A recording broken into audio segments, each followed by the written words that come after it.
వి gold trusted gold buyers. మీరు తాకట్టు పెట్టిన బంగారాన్ని విడిపించి ఈ రోజు ఉన్న మార్కెట్ ధరకు కొనబడును.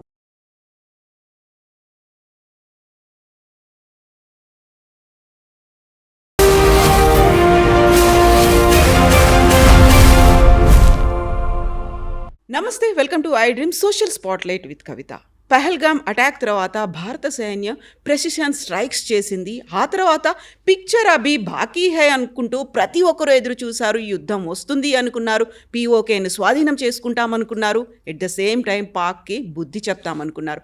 అయితే సడన్గా కాల్పుల విరమణ ఎందుకు తెరపైకి వచ్చింది? ఆ తర్వాత ఏం జరిగింది? విరమణ ఒప్పందం వెనక అమెరికా, ట్రంప్ ఏమైనా ఉన్నారా? నెక్స్ట్ జరగబోయేటువంటి పరిణామాలు ఎలా ఉండబోతున్నాయి? భారత స్ట్రాటజీ ఏంటి? మోదీ మైండ్లో ఏముంది? బోల్డ్ అన్ని క్వశ్చన్స్ ఉన్నాయి. వీటి గురించి మాట్లాడుకుందాం. మనతో పాటుగా ఉన్నారు senior journalist and analyst Suresh Kochattil గారు. సురేష్ గారు నమస్తే అండి, ఎలా ఉన్నారు మీరు? సో ఆఫ్టర్ దిస్ ఒక కాన్ఫ్లిక్ట్ అనేది డెవలప్ అయింది, బోల్డ్ అంత యుద్ధం జరుగుతుంది అనేటువంటి ఒక అట్మాస్ఫియర్ వచ్చింది. పిక్చర్ అభి బాకీ హై అనేది Manoj Naravane ex army chief tweet చేసిన తర్వాత ఏదో జరుగుతోంది అనేటువంటి అంచనాలు, ఊహలు అండ్ కీబోర్డ్లోనే యుద్ధం చేసేవాళ్ళు చాలామంది పెరిగారు కదా. సడన్గా అందరికీ ఒక పాజ్ అంటారా, ఫుల్ స్టాప్ అంటారా, కామా, బ్రేక్, ఏం జరిగింది అక్కడ? ఒక యుద్ధం అంటే ఎండ్ దాకా నడవదండి, నడుస్తూనే పోతుంది. మనం యుక్రెయిన్ రష్యా వార్ చూస్తున్నాం. అక్కడ తప్పేం జరిగిందంటే ఒక ఎండ్ గేమ్ లేదు. అంటే మేము ఇంత టెరిటరీ ఆక్యుపై చేసుకున్న తర్వాత మేము ఆపేస్తామని రష్యా చెప్పట్లేదు. యుక్రెయిన్ ఏమో మేము అందరి దగ్గర ఆయుధాలు తీసుకొని మిమ్మల్ని రష్యాని కొడతాం, మేము కూడా ఆపేస్తాం ఎక్కడని చెప్పట్లేదు. ఇక్కడ ఆల్మోస్ట్ 1,500,000 మంది చనిపోయారు సోల్జర్స్, అక్కడ కూడా 1,500,000 మంది చనిపోయారు. ఎంటైర్ జనరేషన్ పోయింది రష్యాలో కానీ యుక్రెయిన్లో కానీ. ఒక్కొక్క ఫ్యామిలీ నుంచి 2-3 యంగ్స్టర్స్ చనిపోయారు ఈ వార్లో సోల్జర్స్గా. మీరు ఒక ఎండ్లెస్ వార్ పెట్టుకుంటే ఇట్లా నడుస్తుంది. మీరు ఈవెన్ వరల్డ్ వార్ చూడండి, దానికి ఒక ఎండింగ్ ఉండే. వరల్డ్ వార్ 1 కానీ వరల్డ్ వార్ 2 కానీ ఏ యుద్ధమైనా దానికి ఒక ఎండ్ పాయింట్ ఉంటుంది. ఫస్ట్ ఆఫ్ ఆల్ ఒక ఆబ్జెక్టివ్ ఉంటుంది, దేనికి యుద్ధానికి వెళ్తున్నాం. In this case it was not a war, it was a limited action. మనం ఏం చెప్పామంటే మా పహల్గామ్లో చేసిన టెర్రరిస్ట్ అటాక్ చేసిన వాళ్ళ మీద మేము దాడి చేస్తాం. So it can be any camps in either PoK or Pakistan. Limited objective ఉండే మన దగ్గర. సో మనం we attacked those camps, destroyed them totally. Pakistan ఏం చేయాలి అప్పుడు? మన దగ్గర ఉన్న టెర్రరిస్ట్ క్యాంప్ మీద అటాక్ చేయాలి, కానీ మన దగ్గర టెర్రరిస్ట్ క్యాంప్స్ లేవు కదా. సో వాళ్ళు ఏం చేశారు, మన మీద ఉన్న సివిలియన్ ఏరియాస్ కానివ్వండి, మిలిటరీ బేసెస్ మీద దాడి చేయడం మొదలుపెట్టారు. డ్రోన్లు వాడారు, మిసైల్ వాడారు, అన్నీ వాడారు. అండ్ అమేజింగ్లీ వెల్ మన డిఫెన్స్ మెకానిజం చాలా బాగా పనిచేసింది. మీరు చూసుంటారు, ఫస్ట్ టైం మనం బ్యాటిల్ టెస్ట్ చేసాం చాలా ప్రోడక్ట్స్ని.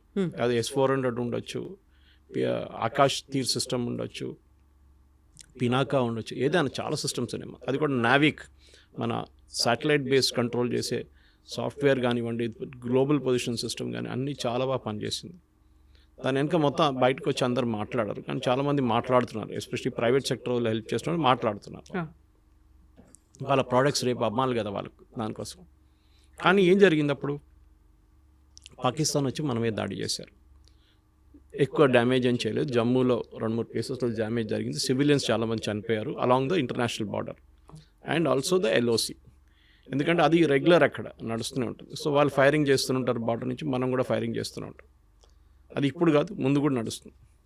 కానీ మన దగ్గర మనకు వీ లాస్ట్ 5 సోల్జర్స్ టెక్నికలీ, అంటే BSF వాళ్ళు కానీ ఎయిర్ ఫోర్స్ నుంచి ఒక 5 మంది చనిపోయారు. ఆబ్జెక్టివ్ అచీవ్ అయిపోయిందా? కాదు. పాకిస్తాన్ మీద దాడి చేశారు కదా, మనం ఊరుకుంటే వాళ్ళేమనుకుంటారు మనం ఏం చేయట్లేదని చెప్పి. So what we did was our 8th రోజు morning, that is we attack the Pakistani bases. ఈసారి టెర్రరిస్ట్ క్యాంప్స్ కాదు, we hit the Pakistani air force bases స్ట్రాటజిక్గా. సర్గోడా ఉండొచ్చు, జకోబాబాద్ ఉండొచ్చు, మిగతా చాలా చోట్ల మనం అటాక్ చేసాం, 7 to 8 ప్లేసెస్. దాంట్లో చాలా డ్యామేజ్ జరిగింది పాకిస్తాన్కి, పెద్ద డ్యామేజ్ జరిగింది. అది ఎందుకంటే బేసిక్లీ వాళ్ళు అనుకోలేదు మనం ఇట్లా హిట్ చేస్తామని. ఫస్ట్ ఆఫ్ ఆల్ మనం ఏం చేసామంటే టెక్నికలీ వాళ్ళ ర్యాడర్స్ని జామ్ చేసి పడేసాం మనం. వాళ్ళు చైనీస్ ర్యాడర్ వాడతారు, అది దాన్ని మొత్తం జామ్ చేసి పడేసాం మనం. జామ్ చేసినప్పుడు ఏమైందంటే ఈ జామింగ్తోని మన ఎయిర్క్రాఫ్ట్ ఈజీగా ఎంటర్ చేయగలిగింది. అంటే we never cross the border by the way. మన సుఖాయిస్ కానివ్వండి, మన రఫేల్ కానీ, we never cross the border దగ్గర ఉండి ఫైర్ చేసాం. మన దగ్గర ఉన్న మిసైల్స్, అది ఏదైనా స్కాల్ప్ ఉండొచ్చు, అది హార్పూన్ ఉండొచ్చు, లేకుంటే చాలా మిసైల్స్ ఉన్నాయి మన దగ్గర. ఇజ్రాయలీ ప్లస్ కన్వెన్షన్ మనం తయారు చేసిన దాని కూడా ఉంటుంది.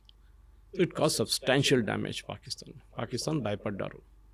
నెక్స్ట్ వాళ్ళకి తెలుసు మనం ఏం హిట్ చేస్తాం. ఇక్కడ దగ్గర మన దగ్గర చాలామంది ప్రేక్షకులు స్పెషల్లీ మీరు చెప్పిన కీబోర్డ్ వారియర్స్కి తెలియదు పాకిస్తాన్ న్యూక్లియర్ అసెట్స్ని కొట్టాలి మనం అన్నారు. అర్థం చేసుకుంటారు. పాకిస్తాన్ ఒక్క న్యూక్లియర్ అసెట్ కొట్టేస్తే మన ఎంటైర్ రాజస్థాన్ ఖాళీ చేయాల్సి వస్తుంది రేపు. Because that entire radiation Rajasthan వైపు వస్తుంది, గుజరాత్ వైపు వస్తుంది, పంజాబ్ వైపు వెళ్తుంది. బోర్డర్స్ అన్ని ఎఫెక్ట్ అవుతాయి. కంప్లీట్ బార్డర్ ఏంటి, even entire half of Rajasthan మీరు నెక్స్ట్ 5000 yearsకి వాడలేరు. అంత దరిద్రంగా ఉంటుంది. ఆ పొజిషన్కి వస్తే చెర్నోబిల్లో చూసాం మనం ఏం జరిగిందని. Something similar to Chernobyl would happened here. That was a nuclear plant, it's a nuclear attack. మనకి పాకిస్తాన్కి ఒక ఒప్పందం ఉంది, అది కూడా ప్రేక్షకులు చాలామంది తెలియదు. That we have signatory every January 1st of every year మనం ఒక లిస్ట్ ఎక్స్చేంజ్ చేసుకుంటాం. మా దగ్గర ఉన్న న్యూక్లియర్ అసెట్స్ ఈ ప్లేసెస్లో ఉన్నాయి, మీరు దీని మీద దాడి చేయకూడదు. పాకిస్తాన్ ఒక లిస్ట్ ఇస్తారు, మనం వాళ్ళకు ఒక లిస్ట్ ఇస్తాం. ఫర్ ఎగ్జాంపుల్ మన దగ్గర అపార్ట్ ఫ్రమ్ మిసైల్స్ మన దగ్గర చర్లపల్లిలో న్యూక్లియర్ ఫ్యూయల్ కాంప్లెక్స్ ఉంది.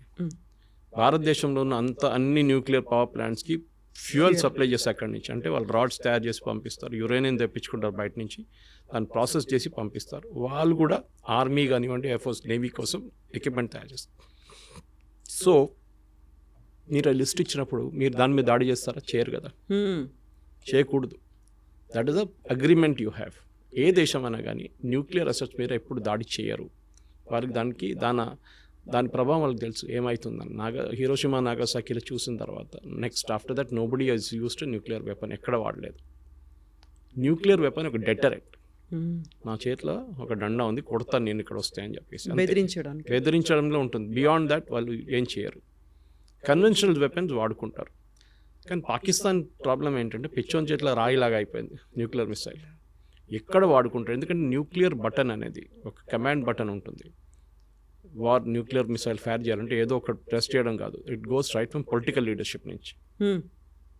భారతదేశంలో ప్రైమ్ మినిస్టర్ దగ్గర ఉంటుంది, డిఫెన్స్ మినిస్టర్ ఆథరైజ్ చేయాలి, ప్రైమ్ మినిస్టర్ బాటమ్ లెవెల్ నుంచి పైకి వెళ్తుంది. ఆర్మీ చీఫ్ ఆథరైజ్ అడుగుతారు, డిఫెన్స్ మినిస్టర్ ఎస్ అని చెప్తారు, ప్రైమ్ మినిస్టర్ ఓకే అని చెప్తారు, then again it goes down the line. Protocol అనేది ఉంది. పాకిస్తాన్లో లేదు. పాకిస్తాన్లో ద సివిలియన్ ప్రైమ్ మినిస్టర్కి ఎప్పుడు అథారిటీ లేదు. ఇప్పుడు కాదు, ఎప్పటి నుంచో అయూబ్ ఖాన్ టైం నుంచి పర్వేజ్ ముషర్రఫ్ దాకా ఎవరికి అథారిటీ లేదు. ఇప్పుడు అసిమ్ మునీర్. ఇప్పుడు చూడండి, మీరు ఆ రోజు మన మార్కో రూబియో మాట్లాడినప్పుడు he spoke to Asim Munir and then he spoke to Shahbaz Sharif. అదే టైంలో వెన్ ఈ కాల్డ్ భారతదేశం ఫోన్ చేసినప్పుడు మోదీ గారితో మాట్లాడారు, మన ఆర్మీ చీఫ్తో మాట్లాడలేదు, ద్వివేది గారితో. That's a difference. ఎందుకంటే భారతదేశంలో పొలిటికల్ లీడర్షిప్ దగ్గర కంట్రోల్ ఉంది కంప్లీట్గా, పాకిస్తాన్లో లేదు. పాకిస్తాన్లో గెలిచిన పొలిటికల్ పార్టీ లీడర్ జైల్లో ఉన్నారు, ఇమ్రాన్ ఖాన్. ఓడిపోయిన పొలిటికల్ లీడర్ ప్రైమ్ మినిస్టర్గా కూర్చున్నారు. అది పాకిస్తాన్ డెమోక్రసీ అన్నమాట. సో మీరు అడిగిన ప్రశ్నకి ఈ సీజ్ ఫైర్ అనేది, దీనికన్నా ముందు కూడా సీజ్ ఫైర్ ఉంది మనకి. 2021లో ఒక బ్రేక్ అయింది, కానీ దాని తర్వాత సీజ్ ఫైర్ ఉంది మనకి రెగ్యులర్గా. ఈ కేసులో కూడా we never use the word ceasefire. వాళ్ళ డీజీఎంఓ కాల్ చేసి, director general military operations call చేసి 3 గంటలకు అట్లా కాల్ చేసి ఆ రోజు we let us stop the firing. మనం బార్డర్ ఫైరింగ్ ఒకటే కాదు కదా, we fired missiles into Pakistan. BrahMos వాడారంటున్నాం, అది కూడా మనం ఇంకా కన్ఫర్మ్ చేయట్లేదు. సో ఆ పరిస్థితికి వచ్చినప్పుడు we kept quiet. We said okay fine, we will check with the political leadership. Check చేసి తిరిగి వచ్చి 5 గంటలకు కన్ఫర్మ్ చేస్తాం, ఎస్ నేను ఆపేస్తాను, మీరు డ్రోన్లు పంపించకండి, మీరు మిసైల్ పంపించకండి, మేము కూడా మీ మీద ఫైర్ చేయం. ఆ పరిస్థితిలో ఉన్నాం ఇప్పుడు. పాజ్ అన్నారు మోదీ గారు, ఆపలేదు. ఒక సెసేషన్. రేపు మన మీద భారతదేశంలో పాకిస్తాన్ నుంచి వచ్చిన వాళ్ళు ఎవరైనా దాడి చేస్తే we will hit back again, the war will start. War అని మనం ఇంకా డిక్లేర్ చేయలేదు దాన్ని, యుద్ధం అని ఎక్కడ చెప్పలేదు. మనం లిమిటెడ్ ఎంగేజ్మెంట్ అంతే, చాలా క్లియర్గా చెప్పాం. మనం ఫస్ట్ ప్రెస్ కాన్ఫరెన్స్ మీరు గుర్తుంటుంది, కర్నల్ సోఫియా ఖురేషి కానివ్వండి, wing commander Vyomika Singh and foreign affairs secretary ministry గారు ఉన్నప్పుడు వాళ్ళు క్లియర్గా చెప్పారు, నాన్ ఎస్కలేటరీ అని ఒక వర్డ్ వాడారు. అంటే ఇక్కడే ఆపేస్తున్నాం, దీనికన్నా పైకి వెళ్ళట్లేదు, మేము అయిపోయింది, మా ఆబ్జెక్టివ్ కానీ మీరు మళ్ళీ మా మీద వచ్చి దాడి చేస్తాం, మళ్ళీ మేము చేస్తాం. సో పాకిస్తాన్ చేసిన తప్పది. వాళ్ళకి ప్రాబ్లం ఏంటంటే వాళ్ళ దగ్గర టెర్రరిస్టు ఆర్మీ కలిసి ఉంటారు ఎప్పుడు.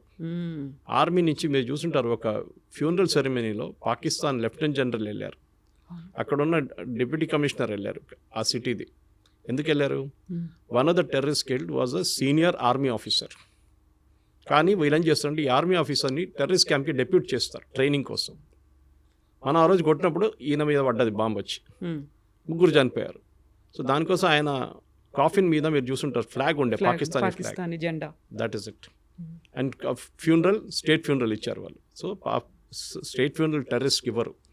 మన మీడియా కూడా తప్పు చేశారు దాంట్లో. స్టూడెంట్ టెర్రరిస్ట్కి ఫ్యూనరల్ ఇస్తుంది. టెర్రరిస్ట్ కాదు, they are Pakistani army officers. వాళ్ళు టెర్రరిస్ట్గా బిహేవ్ చేస్తున్నారు, టెర్రరిస్ట్ క్యాంప్లో ఉంటున్నారు, వాళ్ళకి ట్రైనింగ్ ఇస్తున్నారు, అన్నీ వాళ్ళు చేస్తున్నారు. కానీ ఆ రోజు వాళ్ళ బ్యాడ్ లక్ ఏంటంటే ఆ బాంబ్ వాళ్ళు అక్కడ ఉన్నారు ఆ టెర్రరిస్ట్ క్యాంప్లో. సో డెఫినెట్ అక్కడ మనం ఆపేస్తాం. సో మన ప్రేక్షకులు అర్థం చేసుకోవాలంటే యుద్ధం అనేది చాలా ఎక్స్పెన్సివ్ ప్రాసెస్. కోట్లు ఖర్చు అవుతుంది. ఒక SU-400 నుంచి ఒక మిసైల్ ఫైర్ చేస్తే మనకి ఎన్ని $500,000 పోతుందా, $1 million పోతుందా, లేకుంటే ఎన్ని కోట్లు, 10 కోట్లు పోతుందా, 15 కోట్లు పోతుందా అని చూడాలి. మనం ఏదో ఫ్రీగా కాదు కదా. మనం ఒక్కొక్కసారి రష్యా దగ్గర తెప్పించుకుంటే దాని ఎక్విప్మెంట్ మనం మొత్తం 5 దానికి $5.2 billion కట్టాం మనం. దాంట్లో బ్యాటరీస్ 45,000 కోట్లు దాకా బ్యాటరీస్, ఫైర్ చేసే బ్యాటరీస్ ఉండొచ్చు ఏదైనా. ఇప్పుడు మీరు ఇజ్రాయలీ ఐరన్ డోమ్ చూడండి. ఐరన్ డోమ్ నుంచి ఫైర్ చేసిన ఒక మిసైల్కి cost is $1 million. Incoming missile అది $20,000 కూడా ఉండదు. కానీ డిస్ట్రాయ్ చేయడానికి ఇంకా ఎక్కువ కాస్ట్ పెట్టాల్సి వస్తుంది.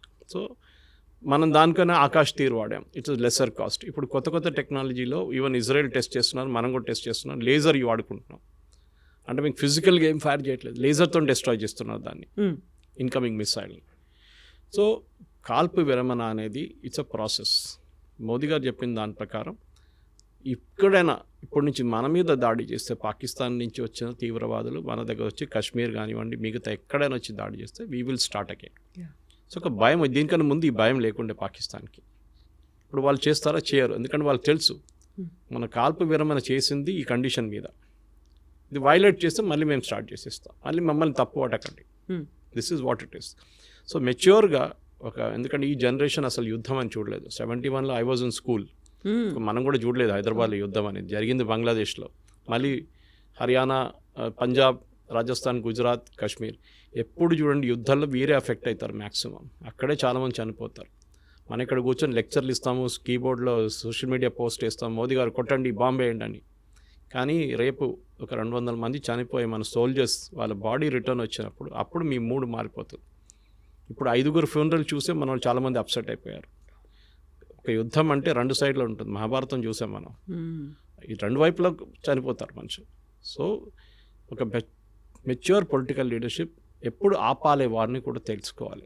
And Russia Ukraine war is a classic example. మళ్ళీ చెప్తాను, ఇంకా ఇజ్రాయెల్ గాజా అది యుద్ధం అని చెప్పలేము. దట్ ఇస్ అగైన్ మనం యాక్ట్ చేస్తున్నట్టు. ఒక టెర్రరిస్ట్ గ్రూప్ మీద వాళ్ళు కొడుతున్నారు. రష్యా యుక్రెయిన్ వార్లో 2 సైన్యాలు కొట్టుకుంటుంది.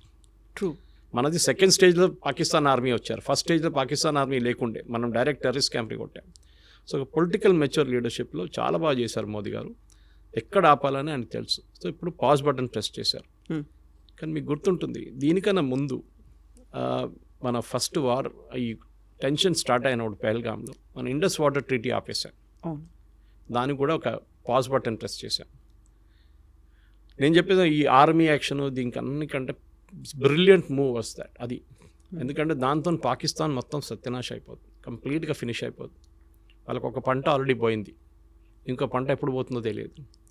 ఎందుకంటే పాకిస్తాన్లో అన్నిటికంటే ఫర్టైల్గా ఏరియా పంజాబ్, పాకిస్తాన్ పంజాబ్. మీకు సింధ్లో కొంచెం ఉంది, కానీ బలూచిస్తాన్ వైపు అసలు మొత్తం డెజర్ట్ లాగా ఉంటుంది. ఇటువైపు ఖైబర్ పఖ్తూన్ఖ్వా అక్కడ కూడా ఎక్కువ ఏం లేదు. సో ఉన్నదంతా ఇక్కడే పంజాబ్లో. పాకిస్తానీ పంజాబ్ చాలా ఫర్టైల్, మన దగ్గర లాగానే, మన పంజాబ్ లాగా. అక్కడ వాళ్ళకి నీళ్ళు రాకపోతే వాళ్ళు కంప్లీట్, వాళ్ళు అసలు ఇప్పుడే ఏం లేదు తినడానికి, ఆట లేదు, ఏం లేదు, వాళ్ళు కొట్టుకుంటున్నారు అక్కడ. అసలు వాళ్ళు కంప్లీట్గా డిస్ట్రాయ్ అయిపోతారు. దానికోసం మీకు గుర్తుంటుంది, గుర్తు చేయండి, ఈ స్టార్ట్ చేసినప్పుడు ఏమన్నారు, నీళ్ళు ఆపేస్తే అది యుద్ధం అన్నారు.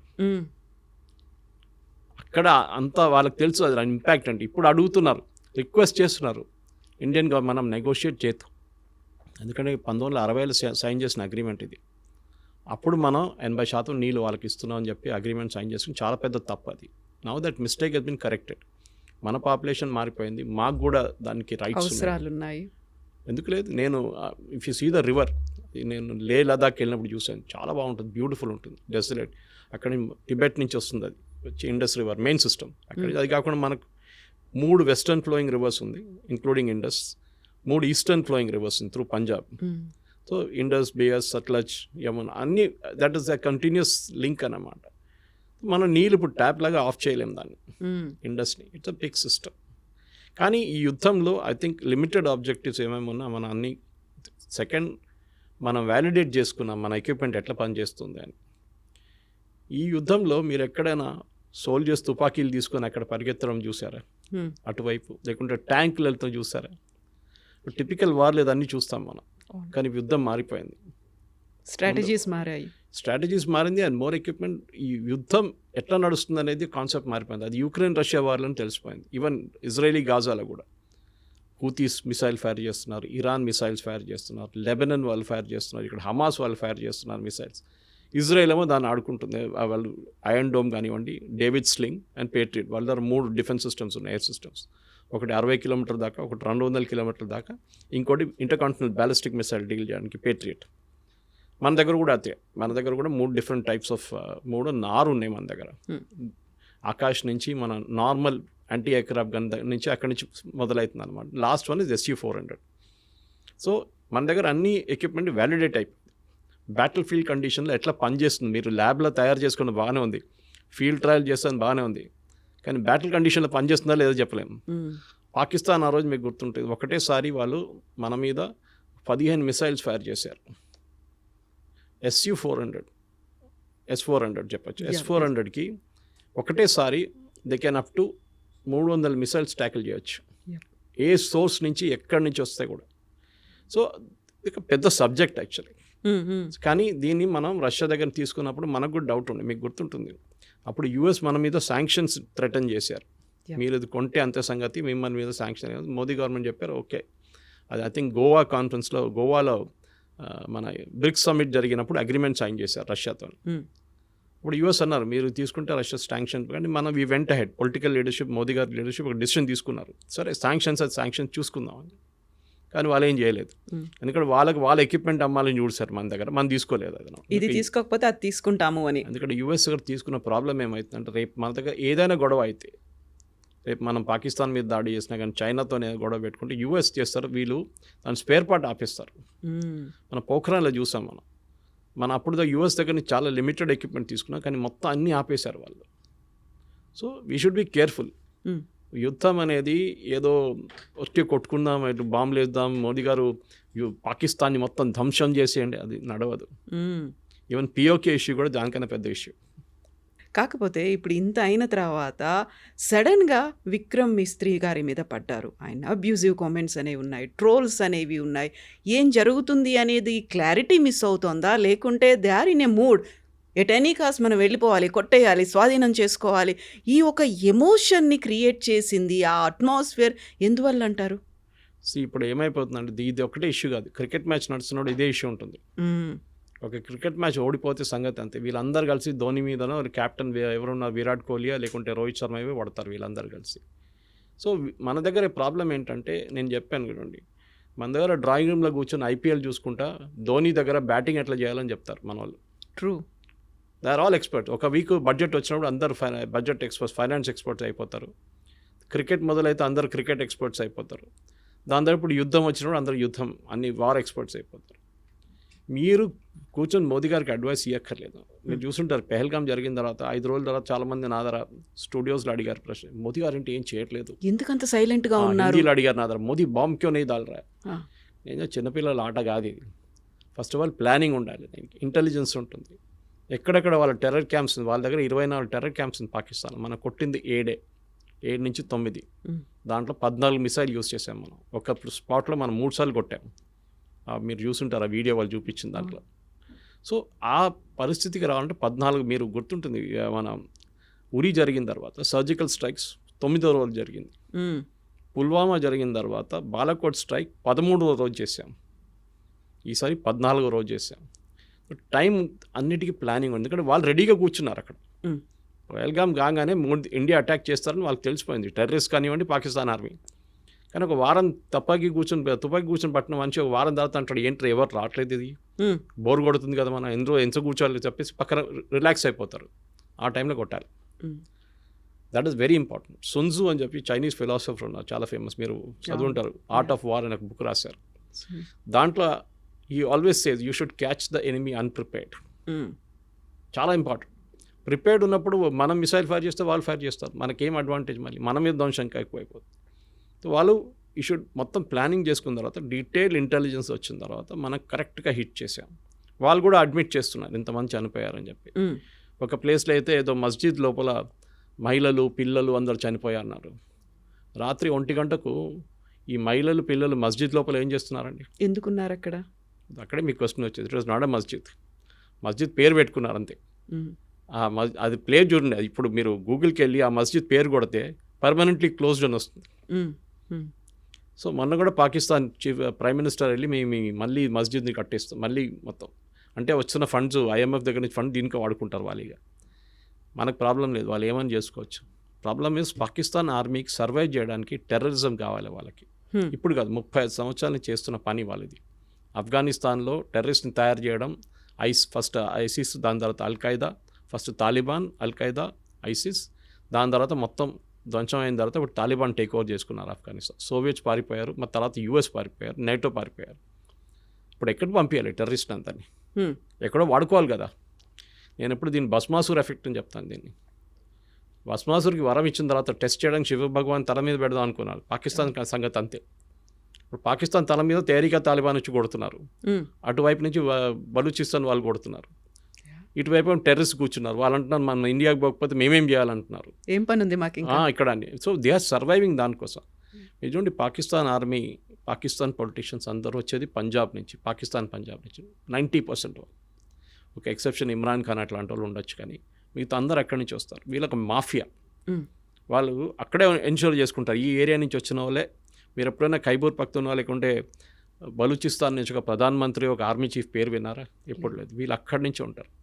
సో వీళ్ళని మనం ఈసారి కొట్టినప్పుడు భావాల్పూర్ కొట్టాం మనం, which was a very emotional hit for them. ఎందుకంటే వాళ్ళు ఎప్పుడు అనుకోలేదు మనం కొడతామని. పాకిస్తాన్ వైపు, అది కూడా పాకిస్తాన్ పంజాబ్లో అటాక్ చేయడం అని చాలా, వాళ్ళు ఎప్పుడు వాళ్ళ డ్రీమ్స్లో కూడా కళ్ళు కూడా రాదు వాళ్ళకి. కొట్టాం మనం. అదొక సైకలాజికల్ బ్లో ఉండేవారు.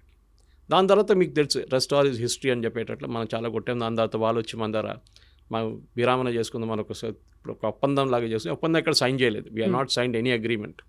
కానీ ఇప్పటికీ ఒక స్టేల్మేట్. ఇప్పుడేం లేదు, ఒక టైమ్అవుట్ అంటారు ఫుట్బాల్లో, టైమ్అవుట్ తీసుకున్నాం. అది 5 నిమిషాలు ఉండొచ్చు, 5 రోజులు ఉండొచ్చు, 5 నెలలు ఉండొచ్చు, 5 సంవత్సరాలు ఉండొచ్చు. ఏ రోజు మన మీద నెక్స్ట్ దాడి జరిగిందో ఆ రోజు మనం వి విల్ హిట్ బ్యాక్. ఇప్పుడు పహల్గామ్ జరిగి ఆల్మోస్ట్ 1 నెల కాబోతుంది. మీరు చూడండి, ఒక్క అటాక్ కూడా మనమే జరగలేదు. జరిగితే Modiji will give next authorisation, కొట్టండి ఈసారి అని చెప్పేసి. ఆల్రెడీ వాళ్ళ చాలా మటుకు ధ్వంసం చేస్తాం, వాళ్ళ ఎవాక్స్ని ధ్వంసం చేస్తాం, వాళ్ళ ఫైటర్ ఎయిర్క్రాఫ్ట్ని ధ్వంసం. వాళ్ళు కూడా చాలా మటుకు కాంట్రవర్సీ క్రియేట్ చేశారు. మేము రఫాల్ 5 రఫాల్, 1 రఫాల్, 3 సుఖాయిలు, 2 మిగ్లు కొట్టుపడేస్తామని చెప్పేసి. నిన్ననే government of India detailed statement ఒకటి ఇష్యూ చేశారు through press information bureau. And వాళ్ళ లాంగ్వేజ్లో ఒక ఎయిర్క్రాఫ్ట్ అంటే అసెట్ అంటారు దాన్ని. All our assets are intact అని చెప్పి పెద్దగా సపరేట్గా ఇచ్చారు వాళ్ళకి బాక్స్ లైన్లో. మనది ఒక్క ఎయిర్క్రాఫ్ట్ కూడా పోలేదు, ఒక ఎయిర్ఫీల్డ్ కూడా అటాక్ కాలేదు. దానికోసం మీరు చూసుంటారు, మోదీ గారు కాగానే, ఈ సీజ్ ఫైర్ కాగానే మోదీ గారు ఫస్ట్ విజిట్ ఆదంపూర్కి వెళ్ళారు. Adampur second biggest air force base మనది. ఎందుకు వెళ్ళారంటే వీళ్ళేం చెప్పారు, మేము ఆదంపూర్ మీద మిసైల్ కొట్టాం పాకిస్తాన్ వాళ్ళు అన్నారు, మొత్తం ధ్వంసం చేసాం, అక్కడ SU-400ని ధ్వంసం చేసి అక్కడ ఫైటర్ ఎయిర్క్రాఫ్ట్ అని పోయిందని. మోదీ గారు వెళ్ళి నిలబడి, ఆప్టిక్స్ అంటారు మన ఇంగ్లీష్లో, లెఫ్ట్ షోల్డర్ మీద SU-400, రైట్లో ఒక మిగ్ నిలబడింది, MiG-29. That is optics.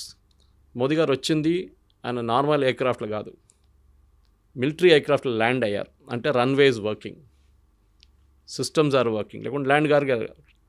అదే టైంలో Pakistan army chief, Pakistan prime minister మొన్న ఏదో వాళ్ళ బేస్కి వెళ్ళారు. ఎయిర్ ఫోర్స్ బేస్కి వెళ్ళలేదు, ఆర్మీ బేస్కి వెళ్ళారు. అది కూడా ఎట్లా వెళ్ళారు, కార్లో జీప్లో వెళ్ళారు. దట్ మీన్స్ వాళ్ళ దగ్గర ఉన్న ఎయిర్ ఫోర్స్ బేస్ ధ్వంసం అయిపోయింది, అక్కడ ల్యాండ్ చేయలేమని చెప్పి చాలా క్లారిటీ వచ్చేస్తున్నారు. సో యుద్ధం అనేది మన వాళ్ళు కూడా దే షుడ్ అలౌ పొలిటికల్ ఎస్టాబ్లిష్మెంట్ని వాళ్ళ పని చేయనియండి, వాళ్ళకి తెలిసి ఏం చేయాలని చెప్పి. విక్రమ్ మిస్త్రీ గారి మీద చేసిన దాడి ఐ థింక్ మన దేశంలో ఒక కల్చర్ అయిపోయింది. ఎవరైనా మీ ఒపీనియన్కి వ్యతిరేకంగా ఏమైనా చెప్పారంటే వాళ్ళ మీద ట్రోల్ చేస్తారు. He is only a messenger. ఆయన ఒక స్టేట్మెంట్ తీసుకొచ్చి చెప్పారు అంతే. ఆయన కాదు డిసైడ్ చేసింది, పొలిటికల్ లీడర్షిప్ డిసైడ్ చేశారు. Is a messenger. ఇంగ్లీష్లో అంటారు ఇప్పుడు డోంట్ షూట్ ద మెసెంజర్ అని. మనం చేసిన పని అది. మనకు తెలియదు. Of course his daughter use to represent రోహింగ్యాని రిప్రజెంట్ చేస్తుందంటే అది ఇంకో పొలిటికల్ కేసు, అది సపరేట్. చాలామంది పిల్లలు ఇప్పుడు మన కూతురు కానీ కొడుకులు కానీ వాళ్ళ ఫిలాసఫీ ఉంటుంది వాళ్ళకి, మనం ఆపలేం వాళ్ళని. దాన్ని బట్టి మన పేరెంట్స్ మీద ఎందుకు పడ్డాలి అది. అఫ్కోర్స్ అమ్మాయి మీద కూడా దాడి చేస్తారు, చాలా ట్రోల్ చేశారు. ఆమెని మళ్ళీ ఆమె అకౌంట్ ప్రైవేట్ చేసేసింది. కానీ ఇది మెచ్యూరిటీ లేదు. ఇక్కడ కూడా చూపి ఈ సోషల్ మీడియా ప్రాబ్లం ఏంటి, నేను ఎప్పుడు చెప్తూ ఉంటాను, మీరు వాట్సాప్లో ఒక మెసేజ్కి 10 రూపాయలు అనే కండిషన్ పెట్టండి, రేపటి నుంచి మొత్తం వాట్సాప్ మెసేజ్లు బంద్ అయిపోతాయి అన్నీ. అందరూ ఇప్పుడు ఫ్రీ ఉందని చెప్పి జియో వచ్చి ఇంత ఫ్రీ డేటా ఇచ్చిన తర్వాత ఏం చేయాలని తెలియదు. 5 నిమిషాలు దొరికితే ఏదో వీడియో చూస్తుంటారు మన వాళ్ళు. మీరు ఎక్కడికైనా వెళ్ళండి, మెట్రో చూడండి, వర్క్ సైట్కి వెళ్ళండి, ఇది ప్రాబ్లం అనమాట. ఏదో వీడియోలు పొద్దున్న సాయంత్రం దాకా ఫార్వర్డ్ చేస్తూనే ఉంటారు. ఒకటే వీడియో మీ 100 చోట్ల నుంచి వస్తుంది మీకు. ఎందుకంటే ఆ వాడడానికి మీకు తెలియట్లేదు, మెచ్యూరిటీ లేదు దాంట్లో. ఇప్పుడు నాకు కూడా వస్తుందండి, మీకు చెప్పినట్టు పొద్దున్న నుంచి సాయంత్రం దాకా ఒక 20 మీడియా గ్రూప్స్ ఉంది, దాన్ని అందరూ వీడియోలు పడేస్తున్నట్టు పొద్దున్న నుంచి. వస్తే డిలీట్ చేసుకుంటూ వెళ్ళిపోతాను నేను. కానీ కొన్ని సైట్స్, కొన్ని గ్రూప్స్ ఉన్నాయి వేరే సీరియస్ డిస్కషన్ నడుస్తుందని, అది నేను రిటైన్ చేసుకుంటాను, టైం దొరికినప్పుడు చూసుకుంటాను అది అనమాట. ఇది మనం మెచ్యూరిటీ ఉన్నప్పుడు చేయాల్సింది. ఏదో వీడియో వచ్చిందని చెప్పి ఫార్వర్డ్ చేయడం కాదు, ఏదో వీడియో వచ్చిందని చెప్పి రియాక్ట్ చేయడం కాదు, మిస్రీ గారు వచ్చి ఒక స్టేట్మెంట్ ఇచ్చినప్పుడు ఆయన మీద దాడి చేయడం కాదు. ఈ సేమ్ విత్ మోదీజీ గారు. ఎందుకు సీజ్ ఫైర్, మీకు ఏం తెలుసు యుద్ధం గురించి? బంగ్లాదేశ్ యుద్ధం గురించి తర్వాత మనం బ్యాంక్రప్ట్ అయిపోయాం యాజ్ అ నేషన్. చెప్పాను చూడండి, కంప్లీట్గా బ్యాంక్రప్ట్. 5 సంవత్సరాలు మనకు బయటపడడానికి టైం తీసుకున్నాం, ట్యాక్స్ పెంచాల్సి వచ్చింది. రేపు ఇదే చెప్తారు మోదీ గారు, సరే యుద్ధం చేద్దాం పాకిస్తాను, పని చేస్తాను, పెట్రోల్లో 10 రూపాయలు పెంచేస్తానంటే అందరు ఏడుస్తారు, వద్దు నాకు యుద్ధం వద్దు ఏమొద్దు అంటారు. అప్పుడు ఇది ప్రాబ్లం. అది యుద్ధం ఫ్రీగా నడవదు కదా, దానికి డబ్బులు కావాలి. నేను చెప్పినట్టు మిసైల్ ఫైర్ చేయాలన్నా కానీ మిగతా ఏం చేయాలన్నా మనకు డబ్బులు కావాలి. సరే మనం అప్పుడు చేసాం కూడా, we had put a cess at that time. చైనాతో జరిగినప్పుడు సెస్ పెట్టాం మనం, డబ్బులు కావాలి. ఇప్పుడు అందరూ అంటున్నారు మేము జిఎస్టీ కడుతున్నాం కదా, బాగా చేశారు మీరు, జిఎస్టీ బాగానే వాడుకుంటున్నారని చెప్పి. ఏది తెలియదు అసలు. ఎక్విప్మెంట్ ఎప్పుడు కొన్నాము, ఇప్పుడున్న మన దగ్గర అకాక్ గన్స్ అంటాం, మన యాంటీ ఎయిర్క్రాఫ్ట్ గన్స్ ఎప్పటి నుంచో వాడుకుంటున్నాం, ఆకాష్ తీర్ తయారు చేసాం, మన నాలెడ్జ్ వాడుకున్నాం మనం. ఈసారి ప్రతిసారి ఇంకొక కామెంట్ వస్తుంది, ఆరోపణ వస్తుంది, అన్నిటికంటే ఎక్కువగా డిఫెన్స్ కోసం ఎందుకు అంత ఖర్చు పెడుతున్నారు, రక్షణ బలగాల మీద అంత ఖర్చు పెట్టి బడ్జెట్ కేటాయించాల్సినటువంటి అవసరం ఏముంది అనే ఒక మాట ఉంటుంది చూడండి. ఈసారి ఇప్పుడు ఎవరైనా చెప్తారా నెక్స్ట్ బడ్జెట్లో పెంచమంటారు. చాలామంది నా ఫ్రెండ్స్ రాసుకున్నారు, కావాలంటే ఫండ్ ఎస్టాబ్లిష్ చేసే గవర్నమెంట్ మేము డొనేట్ చేస్తాం అని చెప్పి. చూడండి, మూడు మారిపోయింది ఇప్పుడు సడన్గా. ప్రాబ్లం ఎక్కడ వస్తుందంటే, ఫస్ట్ ఆఫ్ ఆల్ ఈ లిమిటెడ్ ఎంగేజ్మెంట్లో చాలా ఒక పెద్ద, అది చాలామంది ప్రేక్షకులు అది చూడలేదు. ఈవెన్ ఈ defence, so called defence expert కూడా మాట్లాడలేదు. మన దగ్గర ఈసారి ఈ ఆకాష్ తీర్ కానివ్వండి, యాంటీ ఎయిర్క్రాఫ్ట్ గన్స్ వాడింది అగ్నివీర్ అని చెప్పి యంగ్స్టర్స్ని తీసుకున్నారు లాస్ట్ 3-4 సంవత్సరాలు. వాలంటీర్స్ లాగా వాళ్ళు their limited service, short service commission అంటాం మిలిటరీలో. ఈవెన్ ఆఫీసర్స్ కూడా షార్ట్ సర్వీస్ కమిషన్ చేసుకుంటారు చాలామంది. మేజర్ లెవెల్లో they will retire and civilian లైఫ్లో వెళ్ళిపోతారు. అగ్నివీర్ తీసుకొచ్చి ఎంత పెద్ద గొడవ చేసాం మీకు గుర్తుంటుంది. రాహుల్ గాంధీ కానీ మిగతా వాళ్ళు కానీ ఇక్కడ తగలబెట్టారు, ఫైరింగ్ జరిగింది. ఈ యంగ్స్టర్ ఇప్పుడు వస్తున్న యంగ్స్టర్స్కి వాళ్ళ దగ్గర స్కిల్ ఉంది, టెక్నికల్ స్కిల్. మీరు చూడండి, ఐటీఐలో వెళ్ళి ఎక్కడో చదువుకుంటాడు, అందరు ఇంజనీర్లు కాదు కదా, కొంతమంది ఉండొచ్చు. ఈ చేసుకున్న వాళ్ళు దే ఆర్, ఎందుకంటే నాకు తెలిసిన ఒక బ్రిగేడియర్ ఎక్కడ ఉన్నప్పుడు సికింద్రాబాద్, ఆయన he was training Agniveer and he told me, ఆయన చెప్పారు నా దగ్గర, సురేష్ వీళ్ళంతా బ్రిలియంట్ తెలుసా, వీళ్ళకి ఒక ట్యాంక్ ఇచ్చి 2 నెలలు మీరు ట్యాంక్ మీద పనిచేయండి, దాన్ని తిప్పి మొత్తం అక్కడ ఇప్పి ఎక్కడ పెట్టండి అంటే తర్వాత మొత్తం ట్యాంక్ నిప్పేసి రిటర్న్ ఫిట్ చేస్తారు నెల లోపల అంటున్నారు. మా దగ్గర 40 సంవత్సరాల నుంచి ఉన్న వాళ్ళకి చేయలేకపోతున్నారు. సో ఈ యంగ్స్టర్స్ ఉన్నాయి, ఇప్పుడు తీసుకునే యంగ్స్టర్స్ వాళ్ళు చాలా మట్టుకు టెక్నాలజీతో ఫ్రీక్వెంట్గా వాళ్ళు హ్యాండిల్ చేస్తూనే ఉంటారు. వేరస్ ఈ ఓల్డర్ జనరేషన్కి ఆ కేపబిలిటీ లేదు. నెక్స్ట్ మన ఆర్మీ ఏజ్, యావరేజ్ ఏజ్ కూడా తగ్గింది. పెన్షన్స్ అండ్ శాలరీస్ అది కూడా తగ్గింది.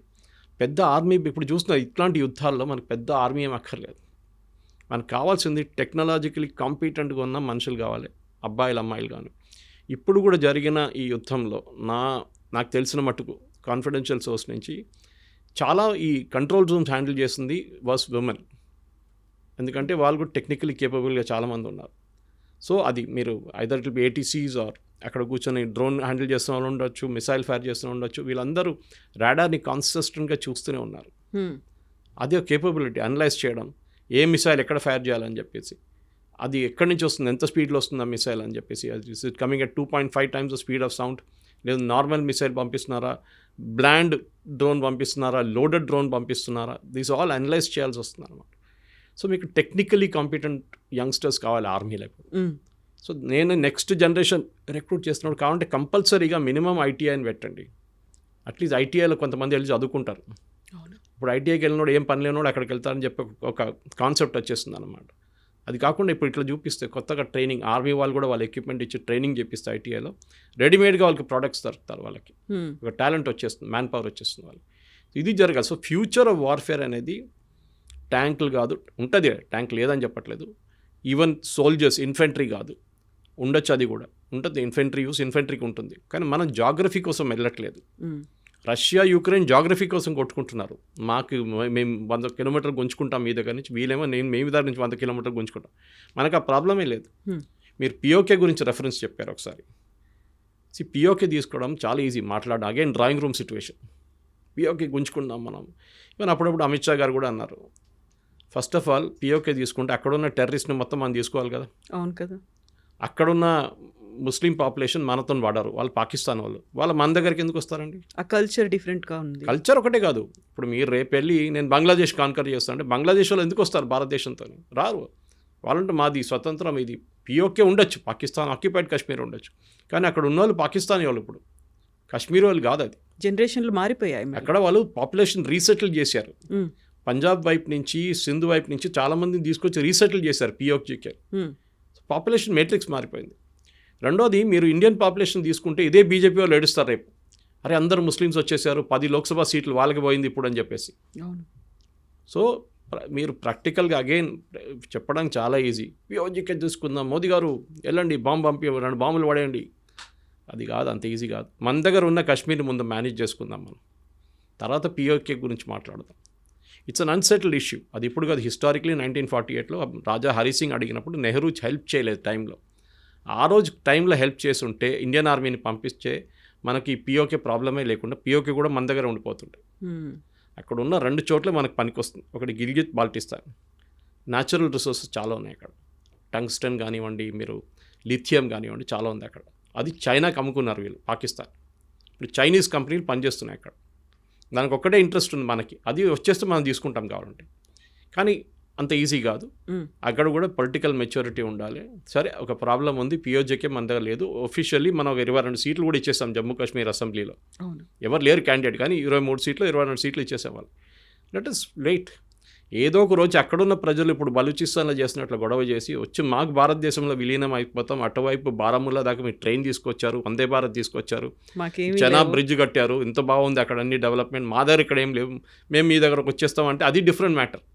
దెన్ అక్కడ ఉన్న సిటిజన్స్ రెబెల్ చేస్తారు. అప్పుడు ఏం చేస్తారు, ఆర్మీ వాళ్ళు ఫైర్ చేస్తారు, చాలామంది చనిపోతారు, మళ్ళీ అక్కడ గొడవ ఉంటుంది. అది మళ్ళీ వీరు యూఎన్కి వెళ్ళి చెప్తారు, భారతదేశం మమ్మల్ని వచ్చి కాన్కర్ చేసుకుంది, మేము మీ పంజాబ్ పట్టుకుంటాము రేపు అని చెప్తారు. ఆల్ ప్రాబ్లమ్స్ కెన్ అకర్, అన్నీ జరగవచ్చు. సో ఒక పొలిటికల్ మెచ్యూర్ లీడర్షిప్లో మన ప్రేక్షకులు కూడా, మన సిటిజన్స్ కూడా మెచ్యూరిటీ ఉండాలి. మీరు చూడండి, ఓల్డర్ జనరేషన్ ఇట్లా బిహేవ్ చేయట్లేదు, వాళ్ళు చూశారు యుద్ధం అనేది అని, వాళ్ళు they have gone through it. నిన్ననే ఒక ట్వీట్ చూశాను, మా ఫ్రెండ్ ఎవరో పంపించారు. అది వాళ్ళ గ్రాండ్ మదర్కి ఫోన్ చేసి, అమ్మ నానమ్మ చూసుకో, ఇది సైరన్స్ వస్తుంది, సైరన్స్ వస్తే భయపడకు, ఏం చేయాలో డ్రిల్ వాళ్ళు చెప్పిస్తారంటే, నువ్వేమి యుద్ధం చూసారా, నేను 3 యుద్ధాలు చూసాను, నీ కొత్తగా ఉండొచ్చు నాకు కాదని. So they have gone through it. So మనం కూడా రిలాక్స్గా ఇప్పుడు మనకు కావాల్సిన objective we should be more focus, మన ఎకానమీ గురించి ఫోకస్ చేసుకోవాలి ఎక్కువ, అక్కడున్న డెవలప్మెంట్ గురించి. ఆర్మీలో మీరు చెప్పినట్ల బడ్జెట్ చాలా మటుకు కేటాయించడం కొంచెం చేంజ్ చేయాల్సి వస్తుంది. ఇక్కడికి టెక్నాలజీ మీద, ఆయుధాలు కొనడం ఒక్కటే కాదు, టెక్నాలజీ మీద, లేటెస్ట్ టెక్నాలజీ. ఇక్కడ హైదరాబాద్లో ఉన్న కంపెనీ ఒక మిసైల్లో అక్కడ వెళ్ళి పడినప్పుడు మీరు చూస్తుంటారు, అనంత్ టెక్నాలజీస్ అని, వాళ్ళ ఈమెయిల్ ఐడి కూడా ఉండేది, అది పాకిస్తాన్లో చూపిస్తున్నారు, అక్కడ దాకా వెళ్ళి కొట్టామన్నమాట. సో మన దగ్గర ఉన్న చాలా ప్రైవేట్ సెక్టర్ కంపెనీస్ ఉన్నాయి. బెంగళూరులో కంపెనీ ఆ డ్రోన్స్ అని తయారు చేస్తుంది వాళ్ళే, suicide drones. So private sector చాలా మటుకు ఈ ఫీల్డ్లో వస్తున్నారు. HAL, BEL ఒకటే కాదు, ఇస్రో కాదు, వీళ్ళు కూడా వస్తున్నారు. సో వాళ్ళని కూడా తీసుకొని మన నెక్స్ట్ జనరేషన్ని ఒక స్మార్ట్ వార్ఫేర్ సిస్టమ్ తయారు చేయడానికి మనం ఉపయోగించుకోవాలన్నమాట. ఏదో ఇంజనీరింగ్ చేయడం కాదు, దిస్ షుడ్ బి ఏదో దేశానికి పనికి రావాలి, అది చాలా ఇంపార్టెంట్. సో బయలాటరల్ రిలేషన్స్కి సంబంధించి చూస్తే ఇప్పుడు ఒక పాజ్ చేశాము అంటే వెనకాల ట్రంప్ ఉన్నారు, అమెరికా ఒత్తిళ్లకు తలొగ్గాము అనేది ఒకదాంతో పాటుగా ఇక్కడ ఉన్నటువంటి టర్కీ, అజర్బైజాన్ పాకిస్తాన్కి హెల్ప్ చేస్తున్నాయి కాబట్టి వాళ్ళతో అన్నిటినీ మనం స్టాప్ చేసుకున్నాము అనేది బయలాటరల్ రిలేషన్స్ని ఎలా మెయింటైన్ చేస్తున్నాం మనం ఫర్దర్గా. మనకి ఇదే కాదు, భవిష్యత్తులో కూడా ఈ దేశాల అవసరం ఎప్పుడో ఒకసారి పడుతూ ఉంటుంది కదా. వాళ్ళతో విన్ విన్ సిచ్యువేషన్ అంటే ఎలా ఉండాలంటారు? టర్కీ ప్రాబ్లం ఇప్పుడు కాదు, చాలా పాత ప్రాబ్లం. టర్కీ వాళ్ళది ఒక కాన్సెప్ట్ ఏంటంటే వాళ్ళు క్యాలిఫేట్ వాళ్ళే అంటున్నారు. అంటే ముస్లిం వరల్డ్ లీడర్షిప్ వాళ్ళు సౌదీ అరేబియా కాదని చెప్పి ఇప్పుడు కాదు, అది ఒటమన్ ఎంపైర్ పడ్డప్పుడు నుంచి ఉన్నది. ఒటమన్ ఎంపైర్ పడడానికి హైఫా కాంకరింగ్కి భారతదేశానికి ఒక కనెక్షన్ ఉంది. Indian army soldiers, British Indian army సోల్జర్సే ఇది చేశారనమాట అప్పుడు వెళ్ళి అక్కడ. సో ఇప్పుడున్న ఎర్దోగాన్ కాన్సెప్ట్ ఏంటంటే మేము లీడర్షిప్ అజ్యూమ్ చేసుకోవాలి, ఇస్లామిక్ వరల్డ్ మా చేతిలో ఉండాలి. సౌదీ అరేబియా ఇప్పుడు యూఎస్తో మాట్లాడుకుని చూడండి, వాళ్ళు అక్కడ డీల్ చేసుకుంటున్నారు వాళ్ళు. సో వీళ్ళు మెయిన్ థింగ్ వాళ్ళు ఏంటంటే ఇప్పుడు మనం టర్కీకి పొలిటికల్ ప్రాబ్లం, వాళ్ళకి ఇస్లామిక్ వరల్డ్ లీడర్షిప్ కావాలన్నమాట. మీరు మాట్లాడే అజర్బైజాన్ అది ఇంకో ప్రాబ్లం. వాళ్ళు ముస్లామిక్ కంట్రీ, అటువైపు అర్మీనియా ఉంది, క్రిస్టియన్ కంట్రీ. టెక్నికలీ మనం వాళ్ళని హెల్ప్ చేస్తున్నాం, మనం వాళ్ళకి డిఫెన్స్ ఎక్విప్మెంట్ పంపిస్తున్నాం, మనం వాళ్ళకి ట్రైనింగ్ ఇస్తున్నాం. తో అజర్బైజాన్కి పడట్లేదు. సో న్యాచురల్లీ వాళ్ళు పాకిస్తాన్ వైపు వెళ్ళిపోతున్నారు. వాళ్ళు పెద్ద గొడవ ఏం చేయలేరు, వాళ్ళ దగ్గర ఎక్కువ డిఫెన్స్ ఏం లేదు వాళ్ళ దగ్గర. వాళ్ళు పాత Soviet union, part of Soviet union breakup అయినప్పుడు వాళ్ళు సపరేట్గా వెళ్ళిపోయారు. కజాకిస్తాన్ కానివ్వండి, అర్మీనియా కానివ్వండి, యుక్రెయిన్ కానీ వీళ్ళందరూ. సో మనకి మెయిన్ వరీ టర్కీ ఉండాలి, కానీ టర్కీకి పొలిటికల్ లీడర్షిప్ మీద కొట్టుకుంటున్నారు. బట్ వాళ్ళ మ్యానుఫ్యాక్చరింగ్ బేస్ చాలా స్ట్రాంగ్. వాళ్ళు డ్రోన్ తయారు చేస్తారు, హమాస్ వాళ్ళకి సప్లై చేస్తారు, యుక్రెయిన్కి సప్లై చేస్తారు చాలా మటుకు. సో మనకి పాకిస్తాన్కి ఇచ్చినప్పుడు కూడా మనం చూసే ఈసారి పనికిరాలేదు, వాళ్ళ డ్రోన్లు ఏం పనికిరాలేదు, మనం కొట్టిపడేస్తాం మొత్తం అన్ని. So we need not worry. నడవేనండి, మనం ఎకనామిక్ బాయ్కాట్ ఇప్పుడు చేస్తున్నాం, ట్రావెల్ టూరిజం బంద్ చేసేస్తున్నాం, అదని చేస్తున్నాం. That is very useful. Universities tie up బంద్ చేసేస్తున్నాము. అది కాకుండా మెజగాన్ డాక్లో పెద్ద ఒక సబ్మెరీన్ క్యాన్ మ్యానుఫ్యాక్చరింగ్ టర్కీతో పెట్టుకున్నాం, అది క్యాన్సిల్ చేయబోతున్నాం. వాళ్ళ ఎయిర్లైన్ హ్యాండ్లింగ్ సిస్టమ్ చూసాం మనం, గ్రౌండ్ హ్యాండ్లింగ్ అది కూడా క్యాన్సిల్ చేసేసాం. సో టర్కీకి ఎక్కడో ఒకటి పడుతుంది ఇది, ఎందుకంటే పాకిస్తాన్ నుంచి వాళ్ళకి డబ్బులు ఏమి రావు, పాకిస్తాన్కి డబ్బులు ఇవ్వాల్సి వస్తుంది వాళ్ళు, ఎందుకంటే పాకిస్తాన్ దగ్గర ఏం లేవు డబ్బులు. సో అదొక పొలిటికల్ సిచ్యువేషన్. అప్పుడు నెక్స్ట్ ట్రంప్ గురించి అడిగారు మీరు. ట్రంప్ స్టేట్మెంట్ చూడండి, మారిపోయింది. నిన్న రాత్రి నేను యాక్చువల్లీ ఇన్వాల్వ్ కాలేదు, కానీ నేను కొంచెం హెల్ప్ చేశాను అట్లా అని చెప్పి. ట్రంప్ ఏం చూస్తున్నారంటే ఒక నోబెల్ ప్రైజ్ రావచ్చా నాకని చూస్తున్నారు, peace prize, Nobel peace prize. ఎందుకంటే దీనికన్నా ముందు ఇట్సాక్ రబీన్ అండ్ యసీర్ అరాఫాత్ చేసిన అగ్రిమెంట్, బిల్ క్లింటన్ వీళ్ళకి నోబెల్ ప్రైజ్ వచ్చింది కదా, నాకు కూడా రావాలని చెప్పేసి. కానీ రష్యాతో ట్రై చేశారు, రష్యా యుక్రెయిన్ వార్ ఎండ్ చేస్తే మేజర్ అచీవ్మెంట్ నాది, నేను రాగానే నెల లోపల నేను ఖతం చేసేస్తానన్నారు. కానీ రష్యా పట్టించుకోవట్లేదు, యుక్రెయిన్కి అసలు పని లేదు. ఇక్కడ భారతదేశం పాకిస్తాన్ వచ్చినప్పుడు చిన్న ఒక ఆపర్చునిటీ దొరికింది కదా, ఇది తీసుకుందాం అని చెప్పి హైజాక్ చేశారు దాన్ని. కానీ మళ్ళీ భారతదేశం డినై చేశారు, మనం డినై చేసాం. ఏం ట్రంప్ అసలు ఇన్వాల్వ్డే లేరు దీంట్లో, మార్కో రూబియో మాట్లాడే, ట్రంప్ ఎక్కడ రోల్లే లేరు. నిన్న ఆయన స్టేట్మెంట్ మార్చేశారు, నేను సరే కరెక్టే ఇన్వాల్వ్ కాలేదు, కానీ నేను హెల్ప్ చేశాను కదా అంటున్నా. ట్రేడ్ గురించి అన్నారు, దట్ నేను ఇది చేయకపోతే ట్రేడ్ బంద్ చేస్తాను అంటున్నాడు. ఇప్పుడు అంటున్నారు అట్లా నేనేం చెప్పలేదు, వీ షుడ్ ట్రేడ్ అన్నారంతే. భారతదేశాన్ని ట్రంప్ కాదు ఎవరైనా ఇగ్నోర్ చేయలేరు, అంత పెద్ద మార్కెట్ మన మార్కెట్. నిన్న కూడా వెన్ ఈ మేడ్ అ స్టేట్మెంట్, టిమ్ కుక్కి చెప్పారంట, యాపిల్ది మ్యానుఫ్యాక్చరింగ్ ఫెసిలిటీ ఇక్కడ పెట్టుకోకండి, ఆల్రెడీ ఉంది కదా, కొత్తదేం కాదు, చైనాని షిఫ్ట్ చేస్తున్న ఇక్కడ తీసుకొస్తున్నారు. మనకి ఆల్రెడీ యాపిల్ మ్యానుఫ్యాక్చరింగ్ ఫెసిలిటీ ఇండియాలో ఉంది. ఈ శాంక్షన్స్ రెజ్యూమ్ వచ్చినప్పుడు 5 plane load full Apple iPhones మనం యూఎస్ పంపించాం ఇక్కడ నుంచి. సో అప్పుడు దాంట్లో ఒక స్టేట్మెంట్ అన్నారు, పోషన్ స్టాండ్, ఒక లైన్ ఏంటంటే India can take care of it self.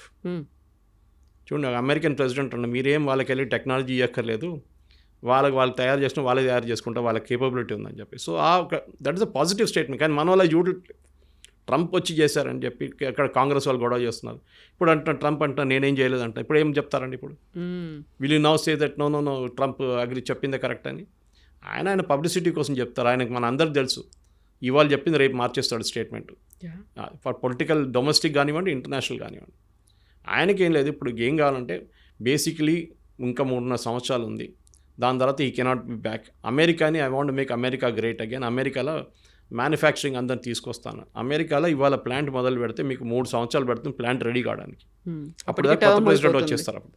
So ట్రంప్ని పక్కన పెడతాం, is not involved in this, అందరికి తెలిసిపోయింది. కానీ మన ఏంటంటే మన దేశంలోనే పాకిస్తాన్ నవ్వుతున్నారు మన మీద, రాహుల్ గాంధీ వీడియోలు పెట్టి సిద్ధరామయ్య వీడియోలు పెట్టి మనం ఇంటర్నల్లీ మనం కొట్టుకుంటున్నాం. ఇది మనం ఇప్పుడు కాదు, చాలా సంవత్సరాల నుంచి, సెంచరీస్ నుంచి సేమ్ ప్రాబ్లం. మన దగ్గర మంగోల్స్ వచ్చారు, ఆఫ్ఘాన్స్ వచ్చారు, మొఘల్స్ వచ్చారు, బ్రిటిష్ వచ్చారు, పోర్చుగీస్, వీళ్ళందరూ వచ్చి ఇక్కడ పరిపాలించారు. వాళ్ళు ఎందుకు చేశారంటే మన వాళ్ళు యునైటెడ్ కలిగారు ఇక్కడ. మనం ఎప్పుడు కొట్టుకుంటాం, మనమే కొట్టుకుంటాం, రాజులు కొట్టుకుంటారు, బయట వాడు వచ్చి కూర్చున్నాడు ఇక్కడ. సో ఈ పరిస్థితుల్లో we should take care of our self, అంతే. యునైటెడ్గా ఉండాలి. కానీ మన దేశంలో డెమోక్రసీ కొంచెం ఎక్కువ అయిపోయింది. అప్పుడప్పుడు నాకు అనిపిస్తుంది ఏదో ఒక డిక్టేటర్షిప్ ఉంటే బాగుంటుంది. డిక్టేటర్షిప్ ఉండాల్సింది. ఇందిరాగాంధీ గారు చూసుంటారు, ఒక టైంలో షీ వాజ్ అ డిక్టేటర్. కానీ అప్పుడు పనిచేస్తున్న ట్రైన్లని టైంకి వస్తుండే, అన్నీ చేస్తుండే అప్పుడు ఆ టైం ఎమర్జెన్సీలు. But that is not ideal situation. కానీ పొలిటికల్, అగైన్ రాహుల్ గాంధీ లాంటి వాళ్ళకి పొలిటికల్ మెచ్యూరిటీ లేదు. ఖర్గే గారు ఏం మాట్లాడుతున్నా ఆయనకే తెలియదు. యూపీలో ములాయం సింగ్, మన అఖిలేష్ యాదవ్ ఏం మాట్లాడుతున్నా ఆయనకు తెలియదు. నేనేదో చెప్పారు, ఎయిర్ మార్షల్ భారతి గురించి స్టేట్మెంట్ ఇచ్చారు, ఆయన బ్రాహ్మణ్ అని చెప్పి. తర్వాత చూస్తే ఆయన is a Yadav. So these people have absolute caste base కొట్టుకుంటున్నారు, ప్రైవేట్ సెక్టర్ రిజర్వేషన్స్ అంటున్నారు. సో మనం బయట ఈ should not become a laughing stock అంటాం ఇంగ్లీష్లో. బయట వాళ్ళు మన మీద నవ్వకూడదు, ఏంట్రా వీళ్ళు ఇట్లా మాట్లాడుకుంటున్నారు.